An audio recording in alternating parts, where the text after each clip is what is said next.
Magkakahiwalay na insidente naman ng pamamaril nangyari sa Maguindanao del Sur at Cotabato City. Detalye na balita mula kay Jun Di Makutak, RS19. Assalamualaikum, Brother Jun. Waalaikumsalam, Kuyang Angel.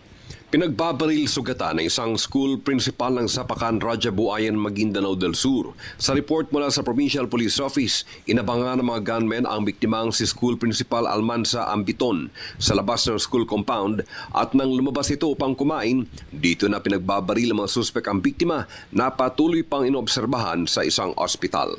Samantala, patay naman ang isang mama ng pagbabarili ng gunmen habang nagmamaneho ng multicab sa bayan ng Buluan, Maguindanao del Sur. Kinilala ang biktimang si Tata Umbe, 43 years old. Patay din sa pamamaril ang isang hindi pa nakikilalang lalaki sa bahagi naman ng Barangay Kayaga, Pandag, Maguindanao del Sur. Habang sa Cotabato City, naganap din kagabi ang panibagong insidente ng pamamaril.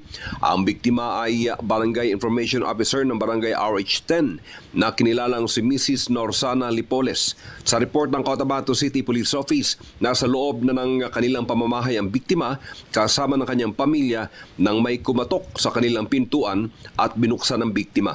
Isang putok ng baril ang umalingaw at humandusay ang biktima na may tama na isang bala sa ulo. Mula sa Central Mindanao, RH19, Jun Di Makutak, DZRH, una sa Pilipinas, una sa Pilipino. Sukran, John.